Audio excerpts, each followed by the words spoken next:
Hello everyone. Tonight I'm going to start making the beef heart jerky. So for those who can't tell, this is a beef heart. I'm going to cut out some of this here too. We don't want anything too tough. I'm going to cut off the fat as well. I'm going to cut it into strips.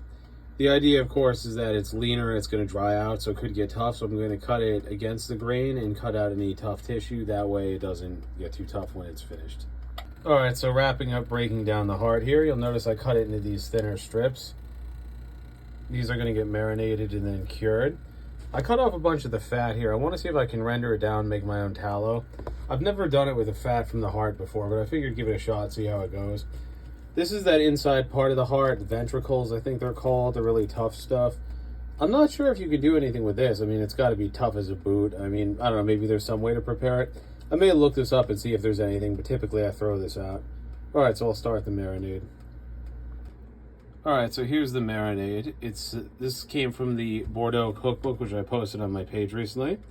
So we have here are the ingredients. Toasted sesame oil, sesame seeds, salt, I don't think I have to present that. And then they said to pick the spices of your choice, so I decided to do here the Trader Joe's 21 seasoning salute.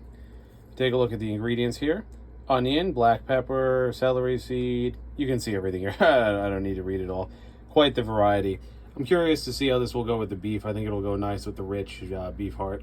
I threw away that tough part, by the way. I don't think I could really do anything with it. It's far too tough. So I'm going to render out the fat and then do the jerky with the flesh.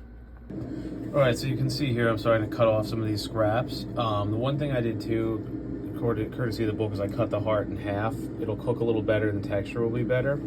They also said to leave the fat on. The fat is part of the charm of the dish. You just want that tough vein out because it's too much to chew on. So this is the beef jerky about halfway through. Notice if you flip it over, the top is dark, the underside is more moist looking. A lot of that's because the heat comes down from the top.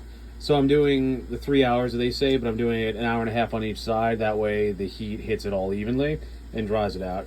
Remember, this is only 190 degrees Fahrenheit, so it's not really cooking it hard. It's more drying it out. So here we are. This is the beef heart jerky. This went for 3 hours in the air fryer at 190 degrees.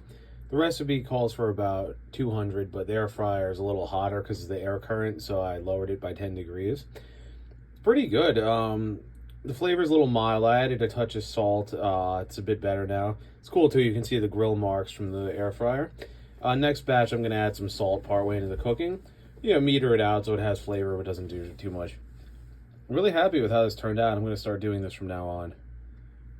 Thank you. Talk to you soon. Bye-bye.